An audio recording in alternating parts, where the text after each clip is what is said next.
I think we have the okay to get started. If so, then good evening, NABJ family, and thank you for joining the Black Excellence webinar.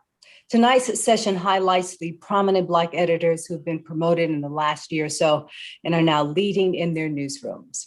Congratulations to those who are on the panel tonight and to the many more who have taken on new management roles.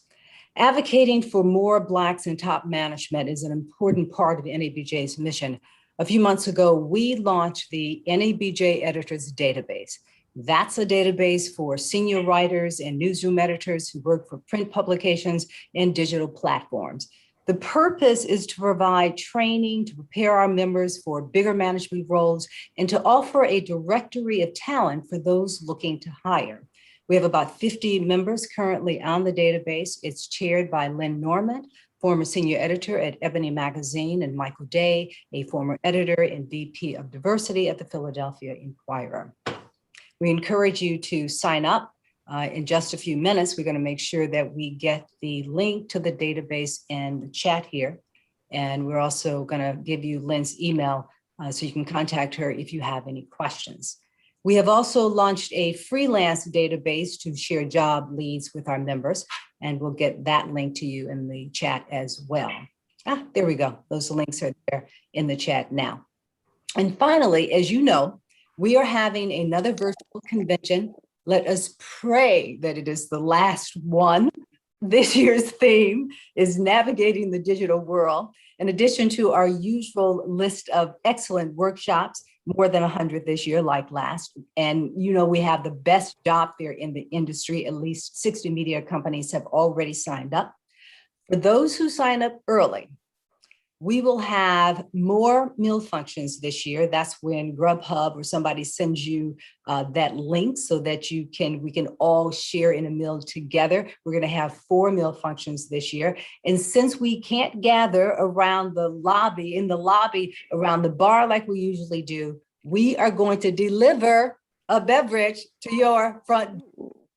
Yes. Now, the best news is that this year's rate is exactly what it was last year, $190. A number of organizations have gone up. We are not raising convention rates. You have until August. In August, it's going to go up a little bit because the convention is August 18th. So we need a little time to make sure that we know who's coming in to get out those Grubhubs and everything. The link to the convention registration is also in the chat. Now, it is my pleasure to introduce this evening's moderator, Kate Stanford. She is an award-winning journalist, currently a national investigative writer at the Associated Press. Kate is also the deputy chair of the NABJ Print Task Force. Kate, take it away. Thank you so much, Madam President, for that very warm introduction. And thank you everyone for joining us this evening for what I hope and believe will be a dynamic conversation full of tips and brilliance that we all can take back and apply to our own respective newsrooms. I want to take a brief moment though first just to thank the chair of NABJ's Print Task Force, Johan Calhoun, who saw the need to have this very important conversation, and really he pulled together this great group of journalists tonight. I also want to thank our VP of Print, Kathy Cheney, for her leadership and support of a topic that our president just noted is so crucial to not just the Black journalists that NABJ supports and uplifts, but frankly, it's crucial for the future of our industry in journalism. And that is the need for Black newsroom leaders and managers. So in light of, the long overdue racial reckoning that we saw happen last year that really took force in newsrooms across the country, a lot of people have talked about the need to improve representation across the ranks in newsrooms, but that conversation has to include newsroom management and leaders across the board. So it's my honor to introduce tonight an outstanding group of Black journalists who really exemplify the type of leadership that we need in every newsroom. So first, we have Nicole Avery Nichols, who is the editor-in-chief of Chalkbeat. We have Greg Lee, the senior assistant managing editor of talent and community at the Boston Globe. Aaron Haynes, who is the editor-at-large of the 19th. Sharif Durhams, managing editor of the New Observer. and Catrice Hardy, Executive Director of the Indianapolis Star. Thank you so much for joining us tonight, everyone. So the first question I have for you guys, let's kind of start with each of you explaining your rise into management. What steps did you take to get to where you are today? Erin, can you start us off? Sure. Well, first of all, Kat, it's good to be with you. So happy to be sharing a screen with all of you. I wish we were doing it in person, but obviously not quite there yet, but we're going to get there. We're going to get there soon. And I will happily join all of you at the virtual bar this summer. So to answer your question, though, people who know me, I've been around in ABJ for a long time. I never really wanted to be an editor. I am a reporter at heart. When I decided that I wanted to pursue journalism as a career, that was what I wanted to do. I was nosy. I wanted to go out and ask questions, and then I wanted to come back and write about it. And that was, when I found out I get paid to do that, that was pretty much it for me. So, being able to do that for the bulk of my career has been deeply rewarding for me, and something that I really just kind of knew was always going to be at the core of who I was as a journalist. But at the same time, I think it is important for folks who are tuned in here, especially the reporters who are tuned in, to really be open to the idea that just because you do not have the title of editor does not mean that you are not somebody that cannot be a newsroom leader. And that was something that I was encouraged to do early on in my career, especially as somebody who cares so much about media diversity, coming up through NABJ, having leadership roles within our organization.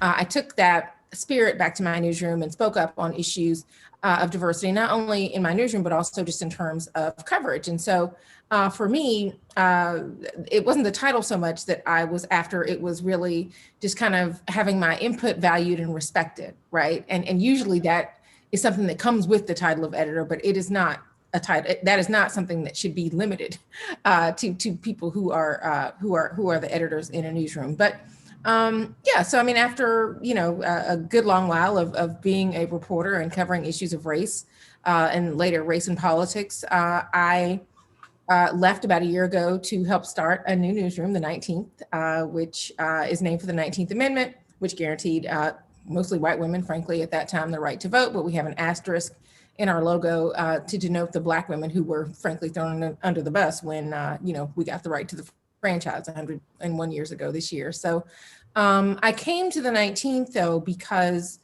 I really wanted an opportunity to start over. I mean, I've spent my career in mainstream legacy publications, and, we have talked about diversity. We have talked about, challenges in coverage, particularly around race. And, covering the 2016 election, I was frustrated around issues of both race and gender and how we talked about our politics. And I saw kind of those same dynamics taking shape as I was getting ready to cover the 2020 election. And I said, you know what, the fastest and most efficient way to change that is to start over. And so I also knew, though, that in coming to a startup, there was an opportunity for me to exercise my leadership in a bigger way. And so while I didn't necessarily want to edit anybody, I did want to kind of get into the mission, vision, culture, and what it meant to shape those things. And so that is what my editor at large hat kind of translated into at the end of the day, and why I ultimately was compelled to take this job and really start this journey. Beautiful journey. Sharif, what about you? Thank you for having me with you. I'm looking forward to that virtual bar. I'm looking forward to the literal bar. We're going to make it work. And in addition to my role as a News and Observer, I'm the president of NLGJ, which is the Association of LGBTQ Journalists. So that organization, this organization of which I'm a lifetime member of NABJ, have helped shape my career and led to a lot of the opportunities I've had. So I need to put that out there. But what led to me being a manager was an opportunity I had in 2015. I had been working in local news for most of my career, both as a reporter and as a leader in terms of helping to instruct the newsroom on digital as we learned it. All these titles of homepage producers and things like that weren't as formal when we started working in digital, but as that area grew, as social media grew as a part of our roles, all of these titles kind of developed. And so in 2015, I knew that there were going to be a lot of change in my newsroom. The editor of 20 years was leaving. The ownership of the news organization was changing. And so I thought on my career and asked around to my network, my friends, about opportunities. And Doris Trong, who a lot of you know, I knew through Unity, through NABJ, was mentioning opportunities at the Washington Post on the homepage team. And I knew that that kind of opportunity, while not immediately leading to an opportunity to lead others, would provide that opportunity. And so I went and did that work, ended up in leadership roles, leading teams at both the Post and at CNN. And that led to me working at my hometown paper. Excellent. Nicole? Thank you for having me, NABJ. It's just a pleasure to be on this panel. My career is a little bit of a little engine that could sort of story in journalism. I started out, like many of you, as a reporter. I moved from Metro to features. Then I was an assistant editor, a deputy department head, a news director, then finally a masthead level editor as a senior news director at a legacy publication. And the impetus for me moving into management over the last 20 years, it hasn't been a smooth journey, but it has been, we had that fortitude, but it has been to just really be in the room where decisions are being made, right? And to make sure that I brought my full self and my full community and other underrepresented communities into that room. We joke a little bit in journalism a lot of times about, the meetings after the meetings where these real pivotal decisions are being made. I knew that I wanted to be in that space and to have a voice for, the people who were voiceless in mainstream media. This year, I was invited to apply for the editor-in-chief role at Chalkbeat, which is really such an honor. It is a journalism organization, a company that really has DEIB baked in to the mission and anti-racism. And I'm just really glad to be there and continue that, fight for equity in media. It's really important. Absolutely. Shout out to nonprofit newsrooms. I see you too. Yeah, you're. Patrice, what about you? Thank you so much for having me here today. I would say that, traditional route, I just really wanted to be a great reporter most of my career.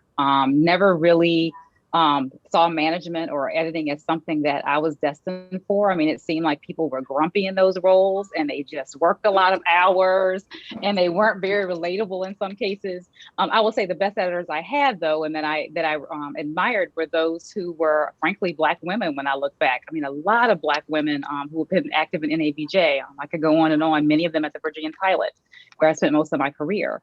And so at one point, I remember there was a job posting for a development and recruiter position. And I had been reporting at that point, probably about 10 years, different positions.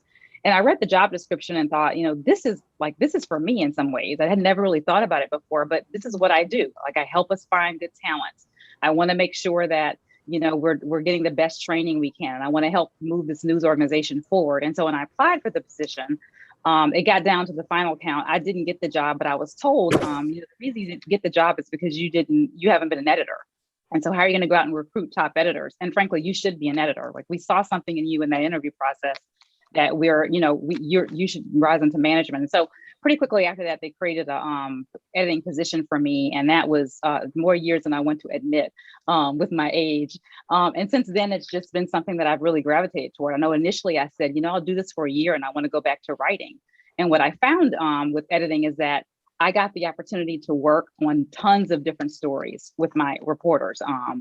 And their success meant more to me than anything else. And so they were better writers, in some cases, better reporters than I think I probably ever was. And I really thrived from that interaction. I mean, it was fun. We laughed a lot. We held the public accountable in a way that I couldn't do if I was just writing as an individual reporter. And so I will say, to anybody who's interested in leading, and, there's nothing more satisfying than helping others develop and see them rise. And if that is the reason you want to do this job, this is the job for you. If you are into it for yourself, I would say maybe not do so, because some of the best managers I've had have done it for others and not for me or I. Great advice, Patrice. Greg, what's been your journey? Hey, thank you for having us tonight. It's a great honor to be with the Nabj family tonight. I'm looking forward to that virtual drink with you guys too as well. For me, I grew up in college and wanted to be a reporter, sports reporter. I love sports writing. But I was fortunate enough to be able to actually get a job at the local paper, the Times-Picayune, which was down the street from my school. And I worked nights. I worked as an agate clerk. I was putting scores in the paper. And I was able to have the ability to watch how the newsroom operated from the inside and saw all the editors, how everyone interacted, how the sausage was made. And I was exposed to that at age 19. I was, my weekends and nights were at the Times-Picayune, not at some college party. So I looked at the entire newsroom. So I had internships, reporting internships during the summer elsewhere. But when I graduated from college, my sports editor came to me and said, do you want to be a reporter or do you want to be an editor? And I said, I wanted your job one day. And I wanted to be a sports editor. And at that time, we only had one Black sports editor in the country. That was Gary Howard in Milwaukee. And I knew that, what I learned in my time in college and while I was working there as a part-timer, that the influence came from the inside the newsroom. So I decided to stay in editing and went through all the editing jobs at Times-Picayune. Actually, I was a 23-year-old Black kid running the night desk. I ran all the guys who were the copy desk were 20, because of my dads on the copy desk. And I was this 23-year-old kid they put dead on my shoulders. Yeah, go ahead, Greg, you're a young guy. You just run the section at night. You just do it. You just lead us. You just tell us what to do. Tell us what to do. So I liked it. So I decided to stay in that and moved on to different places, including the Washington Post. But I got my biggest break when actually it's funny because how this industry works. I had two offers, the Washington Post and the Boston Globe. I took the Washington Post because I was a New Orleans kid. I didn't want to go to Boston that quick. 5 years later, I get my biggest break to go to the Boston Globe, where I became a Sunday editor because they looked at me 5 years before and they had a bigger job for me, and I ended up being in Boston, and that's where I got my first real leadership role, where I was leading reporters, leading projects, all that stuff, and that gave me the confidence to become an editor and leader, and this is where I wanted to stay.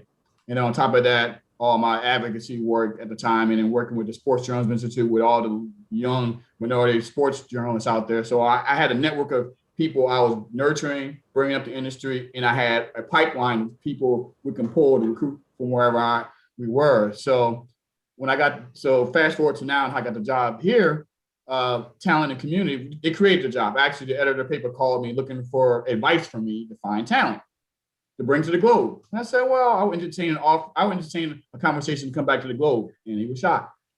I will come back to Boston. And we created the job title. We worked on the job title. And actually the stuff that I'm doing now I was doing for free in all the previous years, all the places that other newsrooms, while I was helping everyone else recruit for their newsrooms and giving them names and talent and building community. So I'm actually doing this as my paid job, as bringing talent and bringing and also dealing with content, but doing the things I was already doing for free on my off time in other newsrooms. So that's how I ended up being back in Boston to be on the masthead and have that kind of impact.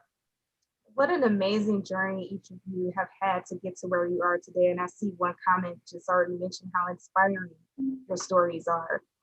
So my next question is, I know many of you were either hired in your current roles during or before the pandemic. So I kind of have a two-part question for you. What challenges have emerged, and specifically what difficulties have you seen when it comes to managing a remote newsroom? And also conversely, what opportunities have you found in the midst of the pandemic? Erin, do you want to start us off again? Yeah, sure. The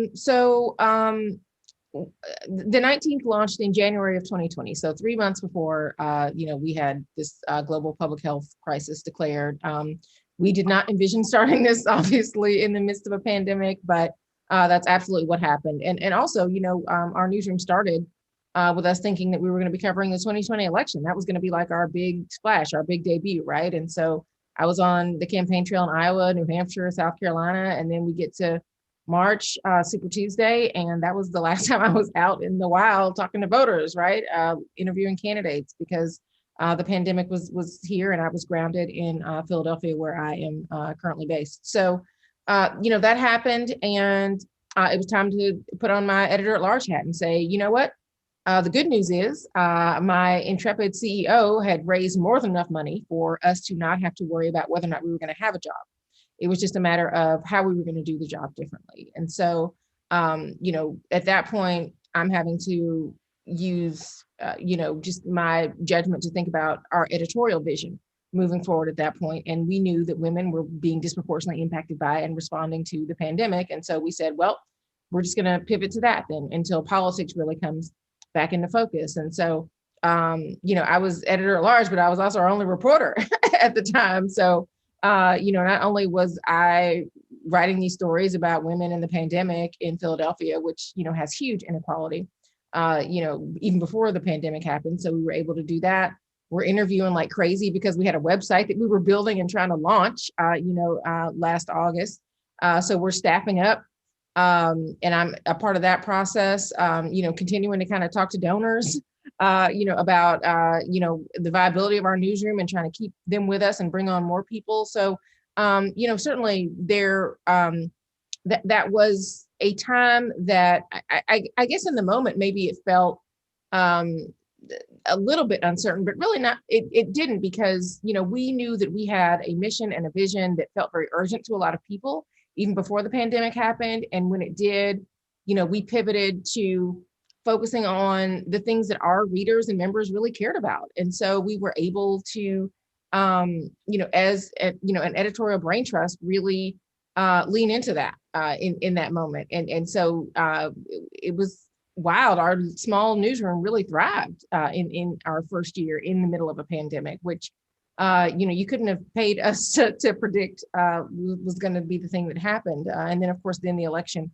does come back into focus. And as somebody who was, for lack of a better term, a player coach, I'm reporting, but I'm also saying as editor at large, the story of the election for me was that racism was on the ballot, that Black women were the backbone of our democracy, and that women were going to be the deciders of the election.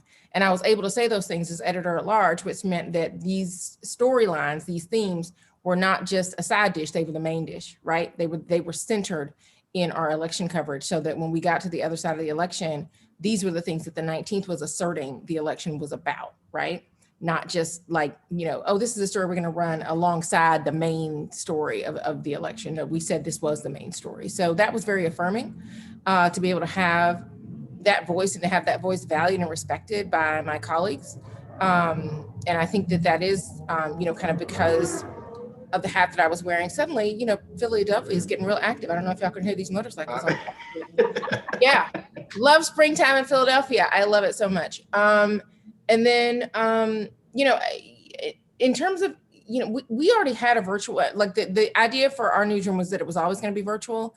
And frankly, that was an opportunity for us because, for a lot of women in political journalism, when you rise through the ranks, whether it's as an editor or whether it's a reporter, the more ambition that you have, that ambition a lot of times can run up against other challenges, whether that's starting a family or whether that is having an elderly parent to take care of.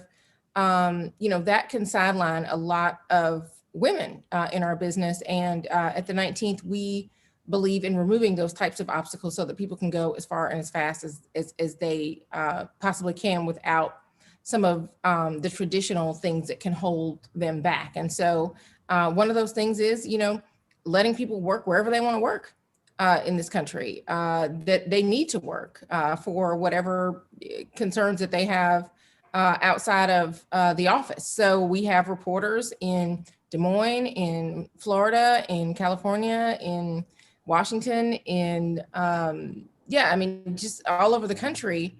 And that is actually an asset to us, right? Because we want to hear from people outside of Washington, outside of the East Coast only. And so we have the benefit of being able to do that just based on our staff being geographically diverse and as well as diverse in many other ways. So it really, our virtual environment works out for us in many ways, and we've had to be deliberate about creating kind of a newsroom culture, a lot of the stuff that you miss when you're not necessarily in an office setting. But we absolutely are committed to that. And I feel like we've bonded over our mission in a way that maybe you don't get so much when you can go down the street with somebody to Starbucks. Absolutely. Sharif, what's been your experience during the pandemic? So I've been in 3 newsrooms during the pandemic. I started at CNN. I came into the pandemic at CNN.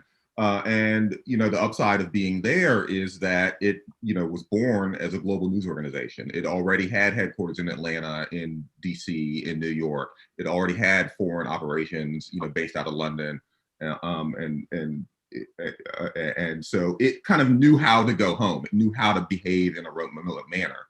And the brilliant thing that people did was that leaders immediately said, I'm going to start working from home, because they knew that people would not leave their desks until they were told to do so. And this is before everyone was forced to shut down. So in that sense, they showed a good sense of leadership by telling people CNN is going to operate fine in a distributed manner. I had an opportunity to go to the Washington Post and lead the team there, the homepage team there during the election.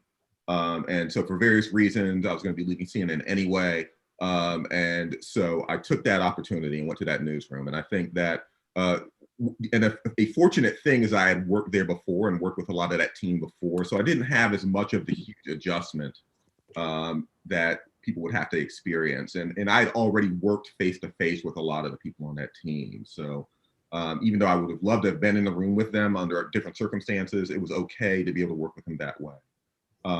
One thing that I hope with the Post coming out of the pandemic is that I think there's more of an understanding that if they are, as they are becoming a global news organization, 10 years ago, they were a family-owned organization that was focused on covering Washington, D.C. They've boomed to become this global organization in terms of eyeballs, but they are still growing as an organization. And I think that they are learning that there's some roles that they can do remotely. I saw kind of cracks in the fissure of the idea that so many people had to be in Washington as the year was ending. And I think that's just going to be important to the organization as it grows. Now I'm back in local news, and obviously most of people have to be here to be able to cover this community in the way that it needs to be covered.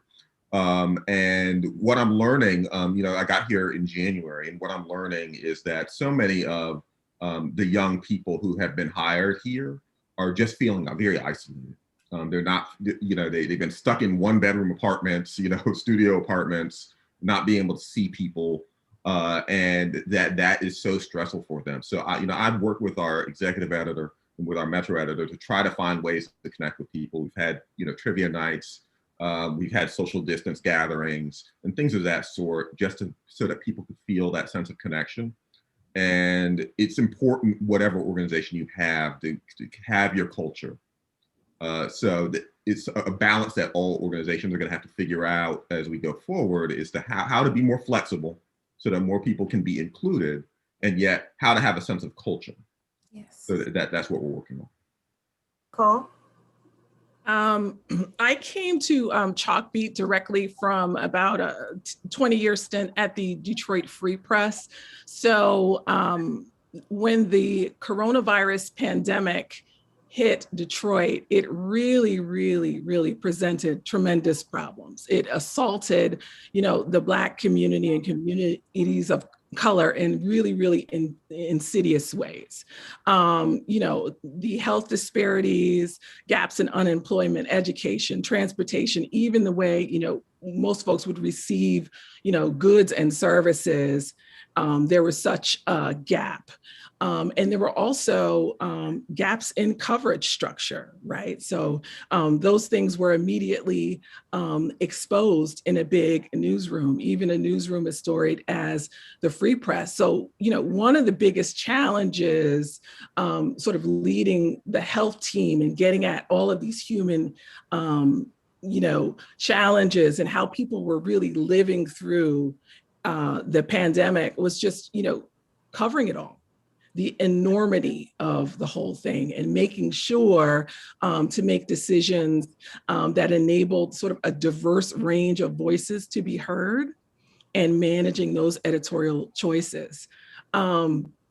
just to echo what some of the other panelists have said, yes, managing all of that, right? That weight, imagine 60, 100 people are dying a day, people, people, friends of friends, family members, et cetera. Managing that in a newsroom that is remote, where you can't touch people, where you can't feel their energy, where you can't support reporters in the ways that you are accustomed to, just sort of required like extra effort, making time to have those side conversations, making sure that you checked on people that didn't sound right or that didn't turn on their camera, and trying to sort of replicate the camaraderie of a newsroom remotely was a challenge, but it was also something that brought many of us closer together, I would say. When you forge through something like a pandemic,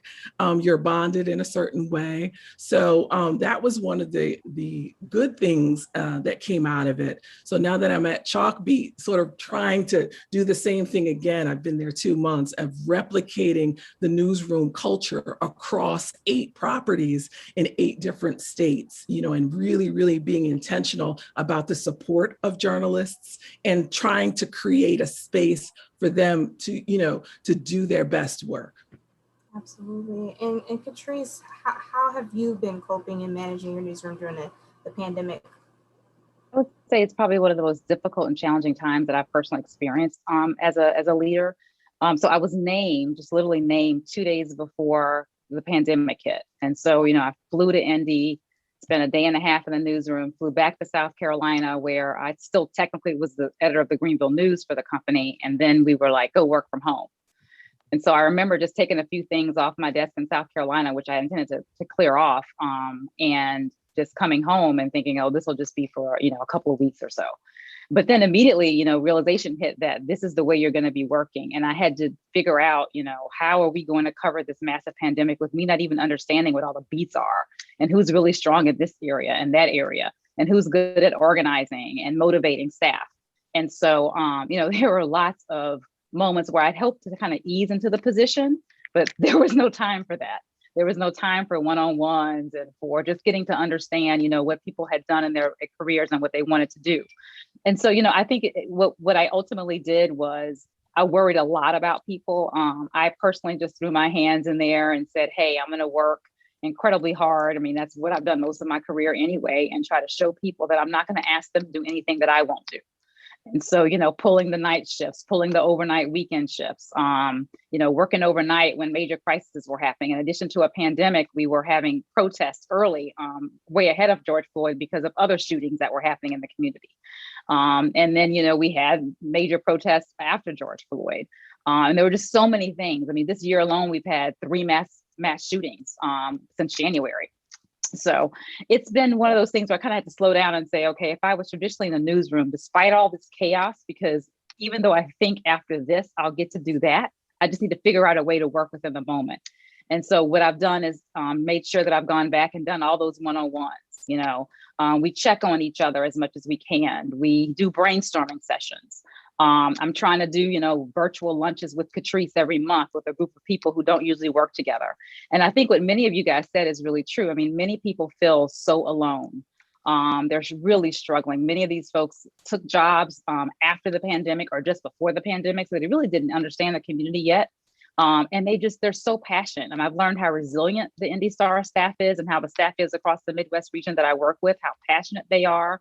And I've learned to really respect many of them for that itself, but also the many talents they bring to the table. So, we're going to do a staff kind of social distance party in a few weeks, which is the first time that I'll be able to see as many people as possible who feel comfortable coming.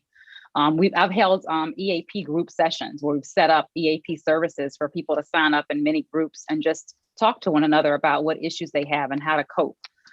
So, I'm always racking my brain about what we can do next. When we reached a new milestone for digital subscriptions, we sent everybody a Grubhub gift card and had a virtual toast. I think many of us are sick of Zoom and we're sick of Teams and we're sick of trying to relate and support each other virtually. But I think just sometimes just kind of sending somebody a note or writing them an email and saying, or actually even better, get a card and saying, I appreciate you, thank you. And that was a great story, and here's why. Those things I think still do matter significantly. And those are things you do in the office. The funny thing is, I had a reporter tell me recently that, we don't even know like your style, like, even how you'll look when you come to work. And I'm thinking, yeah, but that'll come in time. But those are kind of the nuances that you'd like to know about your staff, and you'd like to joke about things. I miss laughing openly in the newsroom. I'm somebody who laughs all the time about stories or just things that we're seeing or reading. And so I think, we're going to be really excited to be able to get back in the office. But in the meantime, just figuring out new ways all the time, working with my staff to try to figure out what we can do to make sure we're checking on people and we're supporting them. Greg, what has it been like in Boston?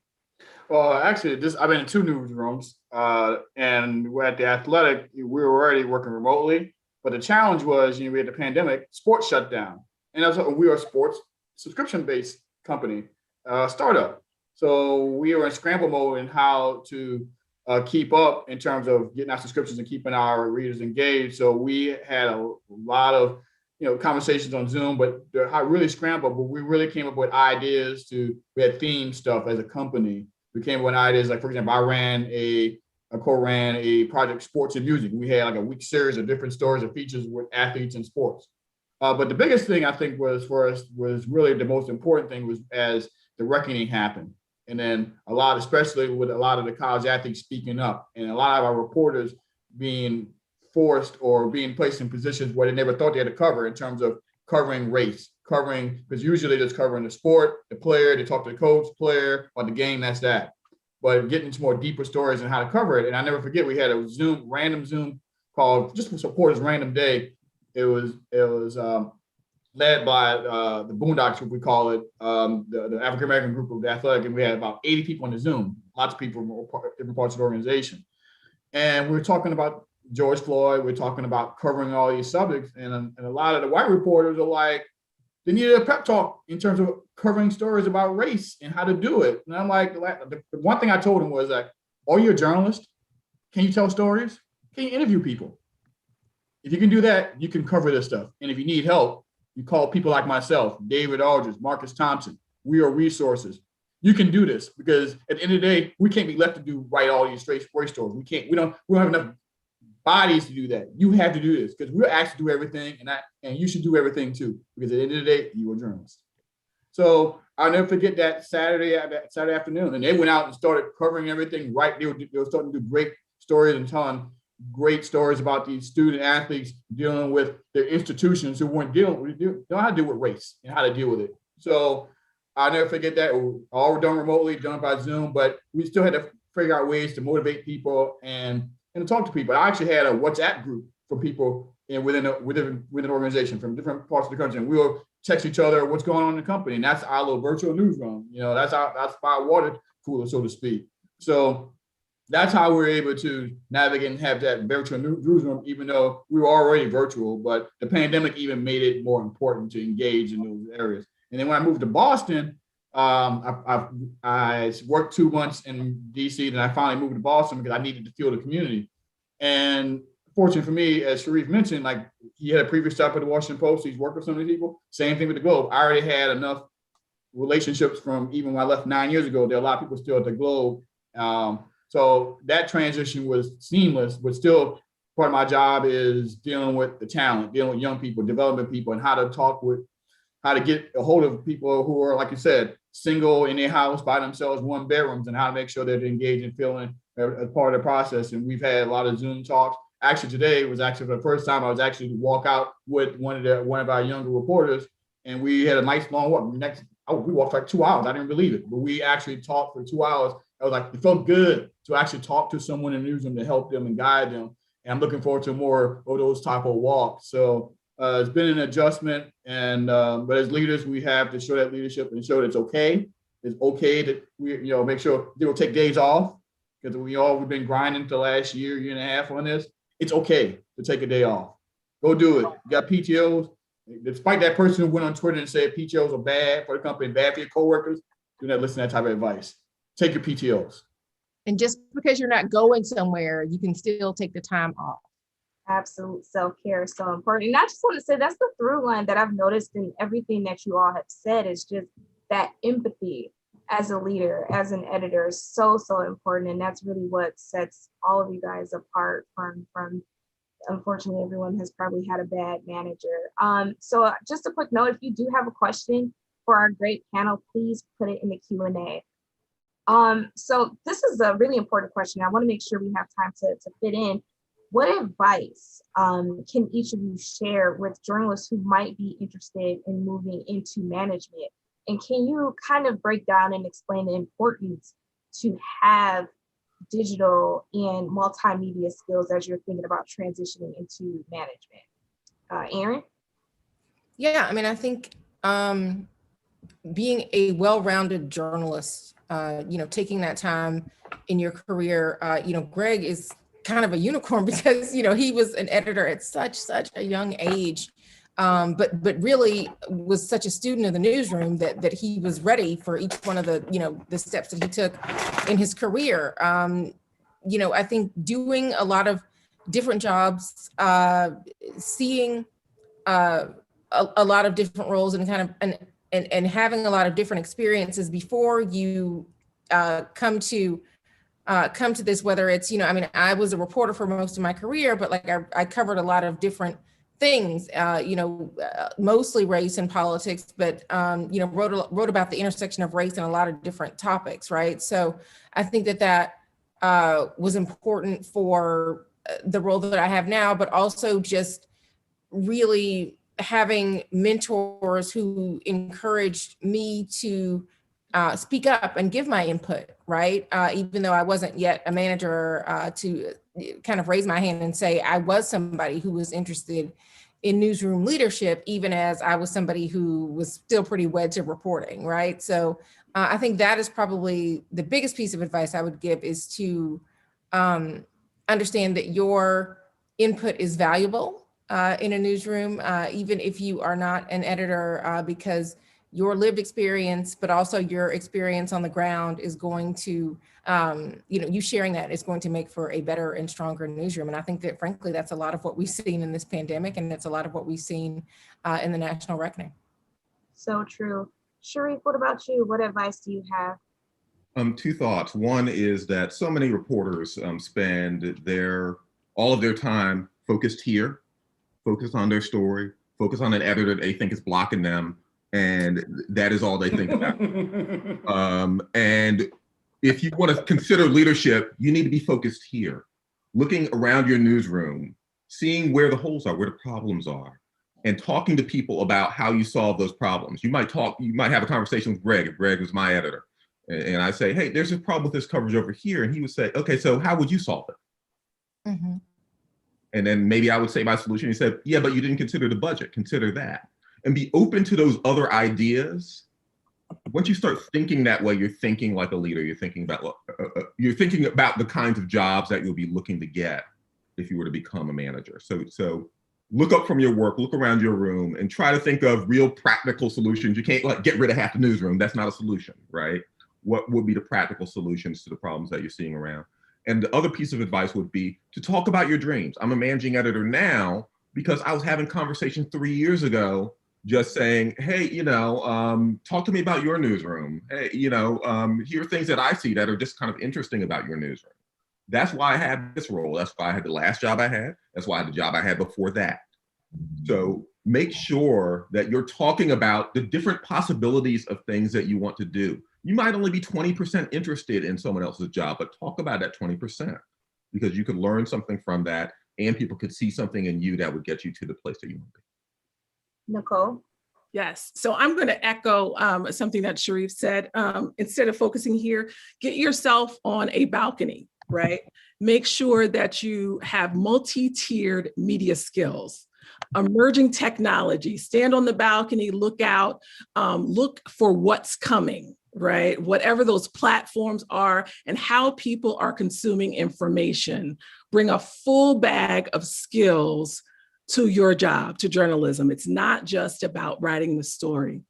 And then my advice would be, along the way, make some really solid relationships, get yourself some fantastic mentors, some peers, a sister circle, a brother circle that will hold you accountable and encourage you when you need it. Just that real support system is really, really important. Patrice? I would say, many of the things you guys have said here, I thought always have a solution. Look out for new emerging technologies. I think what I would add to this is, immerse yourself or throw yourself into something you didn't think you'd ever do before. And so for me, as a traditional journalist a long time ago, that was launching a tablet app, like volunteering, saying, I'll be the one who's going to go out way back when we thought tablet apps, evening tablet apps are going to be the thing. And saying, I'll do this. I didn't know a thing about technology. I had no IT background. I was kind of just new into learning the digital game, but I knew enough to know that it could be cool and exciting, and I could do a lot of research. And as long as I knew how to go out and get a team of people who could provide the skill sets I didn't have, we can make it work. And so I would say do that. I mean, if it's maybe you've never covered something in sports, but raise your hand and do so. Maybe you've never thought about serving on the committee for, diversity. Sign up for that. I mean, those are all great opportunities to learn from others, to meet others, to become a leader within those organizations or within those subject matters. Greg? Never box yourself in. That's the thing. Don't, like you said, everyone says, don't look tunnel vision, look wider vision, examine the marketplace, examine where the holes, where you aren't. I always tell, especially the sports students, like everyone wants to cover the NBA. Well, I got enough people I can find to cover the NBA. I can't learn how to cover hockey. There are a lot of sports editors looking for hockey writers, diverse talent. You're not there. There's 4 at the Athletic, Black guys who actually cover hockey and they do real well. Cover MMA. I'm not the biggest MMA person, but those are openings. Because if you keep going for it, all Olympic sports, if you keep looking for that NFL, NBA, limit to yourself, and this is any part of the industry, be very strategic about when you look at the industry. Look at where the holes, where you could fit in, and then your dreams you can get later on. You gotta get yourself in the door. So be very mindful of being a student of the industry. I can't stress that enough. And when I was coming up, yes, as Aaron said, I studied the newsroom. I learned every part of the newsroom so I could speak intelligently and get those experiences. So when I got in the position where I need to be in, I can speak intelligently, I can handle it, and they respect me, and I did it.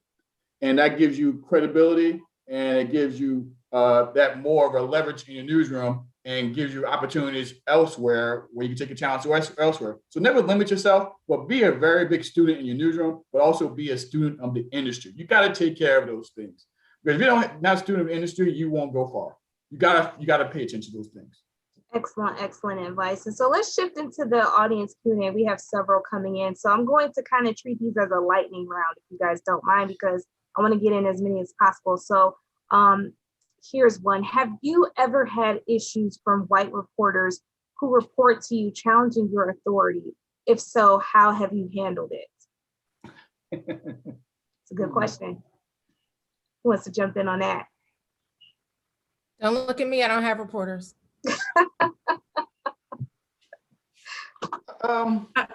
I can jump in. Go ahead.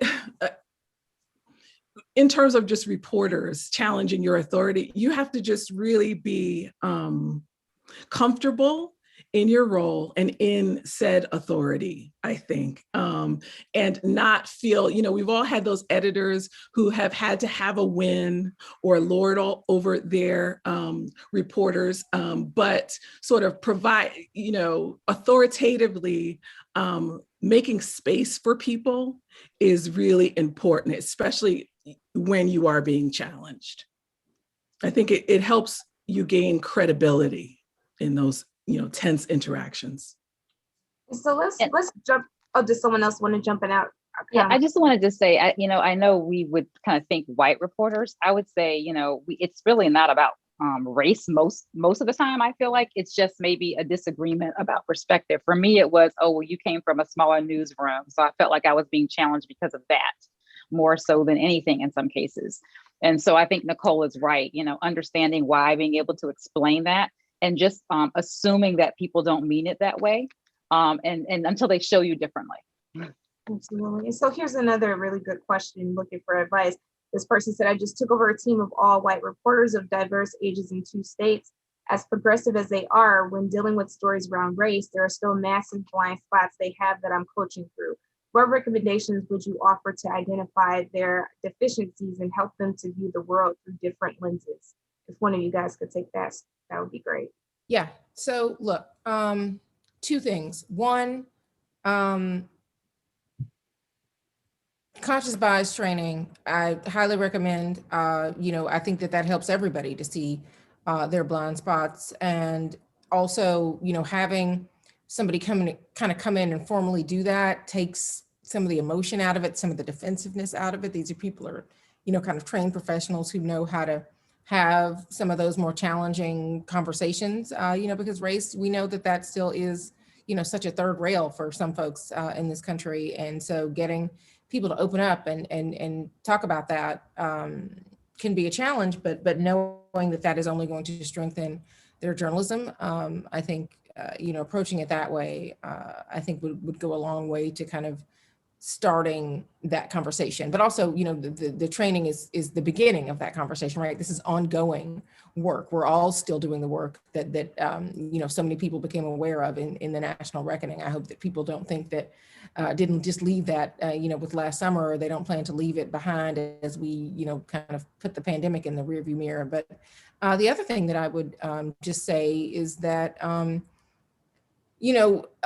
for you as the editor being in conversation with these reporters about their lived experience, right? Because I think you have a lot of white journalists right now who are reckoning with what it means to be a white person in this country right now. Whiteness is an identity. It is a racial identity that we need to be exploring, talking about, covering, and it's not something, frankly, that enough journalists, regardless of what they cover, have had a lot of experience with, because they have not had a lot of experience with it personally. As Black people in America, we wake up and go to bed thinking about what it means to be a Black person in America, right? We don't think about they don't think about race as much or as often as we do, and so it doesn't occur to them that they can also be bringing that to their journalism. So really diving into their lived experience. And helping them to see how that can also be an asset to their storytelling, I think would also be part of this equation. They don't necessarily need to go into other communities to look for stories about race. They can definitely start in their own backyard. Excellent. And so here's another quick question. This person said, hi, I'm a graduate student studying professional media and media management. What advice would you have on creating healthy boundaries in the newsroom? Sharif or Greg, do one of you guys want to take that? Especially right now. Yes. Healthy boundaries. Well, for me, it's about consistency, how you treat the entire staff, because everyone's watching you. And I try to have a consistent approach, and I try to have a very even keel response to stuff. But people know I'm also I can be a fun person in the newsroom. I could be jovial, and I could be a person who could come in. One day I was sports editor in the Sentinel, and I actually came in my Prince outfit for Halloween. But you want to be able to show, for me, there is a boundary in terms of, at the end of the day, I am the boss and I'm in charge of the newsroom, and wherever it happens is a reflection of me, it's a reflection of the company. And I said, just because I've opened up to you those ways doesn't mean you can actually go in and be too comfortable with yourself neither, because that could get you in trouble as well. So I try to, by example, I just try to show an evenness in terms of how I treat everyone. I want everyone to be treated fairly and equally in the same way, because I want that to be treated. I want to be treated the same way, because as we all know, as we come up through the industry, we haven't been treated the same way. And so you don't want that feeling for your own employees, because you felt that way. And I carry that. I carry whatever I've experienced from the good bosses and the bad bosses. I use that, and I use that as a reflection of how I manage people, how I don't want to be managed. And that's what I use. And so for this final question, before we go to our closing statements, Sharif or Patrice, how important are digital skills for aspiring managers? It's a great question. I think you have to, I spent a good chunk of my career doing digital strategy, doing social media. And, I'm not the person that should be running our Instagram account right now, right? Because my skills haven't kept up in that sense. But what it taught me was, what skills are adaptable? How do people think when they're on digital? These general principles about digital, might not mean that you're going to be the best person to run the Instagram account today, but it means you'll be able to have a conversation with that person and understand how they are thinking. And you'll be able to enhance their skills by asking questions about how people think when they're in these different platforms. As a user of these platforms, if you use Facebook, if you use Twitter, you need to reverse engineer in your mind, why are people interested in this platform? Why, when people speak in a certain way, are people attracted to that? As a communicator, when you were doing that in print, that is a skill that you built, is understanding how people did that. People thought that their skill was writing a 40-inch story for Sunday, when their skill really was communicating and reaching people. And if you understand that and study that, that can be applicable to all of these, to the platform that's going to come in 5 years. I don't know about you guys, but the amount of knowledge that has been dropped tonight is just so inspiring for me as someone who aspires to one day be a newsroom manager. So thank you so much, everyone. Catrice, can you kick us off with just 45-second closing thoughts that you would like to impart upon our audience? I would say, a couple things that takeaways here is, be a steward of the industry, as we've talked about here. Read things that interest you, understand new innovations that are out there. But more importantly, if you aspire to do a phenomenal investigative series, pick it apart, figure out what they did, email the person and say, hey, tell me how you approach this. It's just as much as you learn from editors and managers you really admire. Do not underestimate those who you don't and who you don't think are that successful at it, because I learned probably a lot more than I learned from the ones that I admire. I learned a lot about what not to do. But I'll say, even within that vein, even though maybe they weren't the best manager, there was probably one thing they were good at. And I do remember there was a manager who lacked personal skills. I mean, just wasn't someone that you wanted to have a conversation with ever, but was very good at FOIAs. And so I learned that very early in my career about, being tenacious about that and following up and how to file one, but also how to make sure they responded in a way that I could report. So that's some advice that I would give, reporters, is always find something and learn from that and model it or don't model it. But at the end of the day, it kind of goes back to what your mother talked to you about. Treat others the way you want to be treated. Absolutely. Nicole, what about you? Quick final thoughts. I would say create the space that you want to work in, right? So whatever the type of newsroom that you want to work in, try to model that and create that space for other people. It's really important to bring your full self and really model the type of behavior that sort of works for you. And then hopefully it'll be contagious for others. Sheree, final thoughts. Two things. One, all of us either are hiring or will hire. So reach out to us. I'm hiring a breaking news reporter, a growth reporter, and an investigative reporter. So please reach out to us if you have thoughts or questions. And the second thing is think of what Pointer describes as the give and the get. If someone presents you an opportunity, think of what you can contribute to that organization or to those people. And it might not be in the job description, but it might be a skill that you have. And think of what you're going to get. As Catrice was saying, I might not get, perfect leadership from someone, but I bet I can learn the skill from them.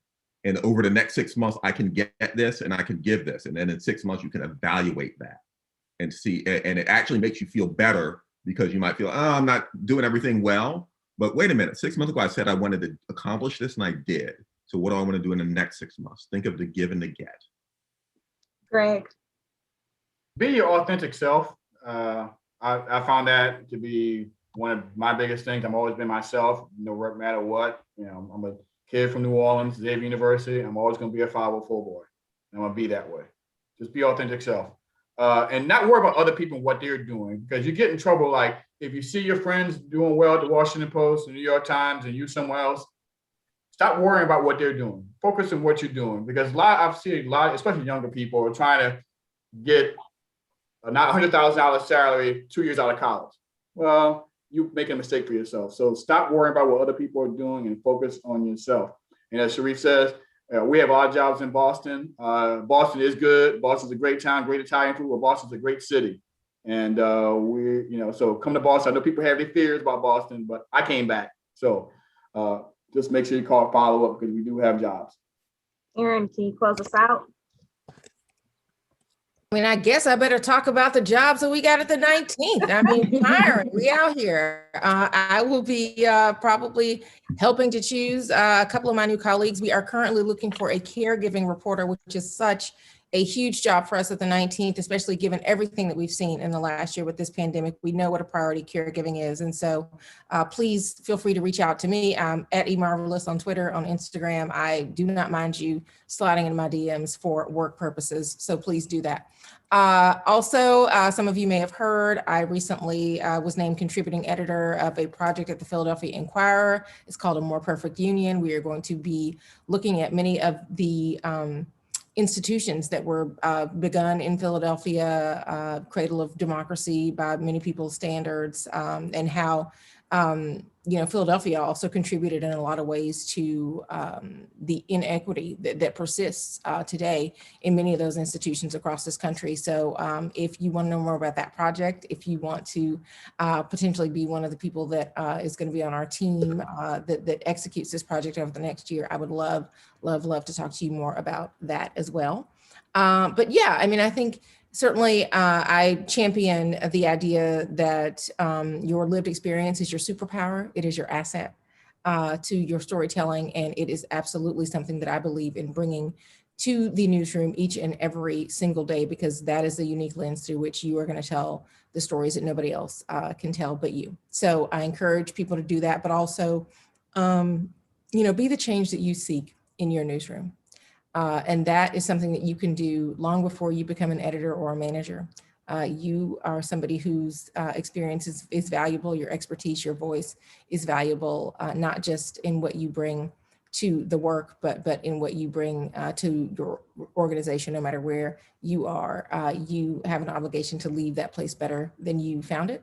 And it doesn't matter how old you are, it doesn't matter how many years experience you have, your input is valuable. You may not necessarily be a decision maker, but hearing from you is going to make that place a better place. So I encourage people to find your voice, use your voice, and this was awesome.